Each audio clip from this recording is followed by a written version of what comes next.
সকল পরীক্ষায় পাশ করেন তখন একটু খেলাফত দেয়। খেলাফত দেওয়া অর্থ হচ্ছে আপনি মারা গেছেন, কিন্তু বেঁচে আছেন, তাকে বলা হয় জিন্দা মরা। লালন সাহেব বলেছেন, চিন্তা দেখে মুর্দা রোগে চিন্তা তাজার ডোর কুপিনি কে তোমারে বেশ ভূষণ গড়াইল বলো শুনি। তার হাত পা সব বেঁধে দেয়, কম্পনি পরিয়ে দেন। তারা এমনভাবে বেঁচে থাকেন, বেঁচে আছে কিন্তু মৃত অবস্থায়। ইহকালের মানে এই যে বাহ্যিক যে সরণি হিংসা নিন্দা এগুলো কিছুই থাকবে না, তাদের মধ্যে লোক লালসা কিছুই থাকবে না। আর এই লালসা থেকে মরণটা খুবই কঠিন, এই চিন্তা মরাটা খুবই কঠিন।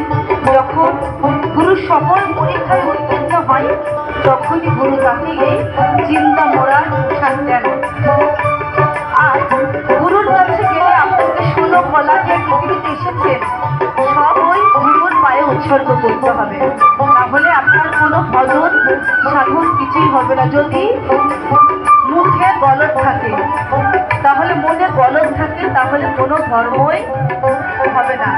তো লালন সাহেব বলেছেন,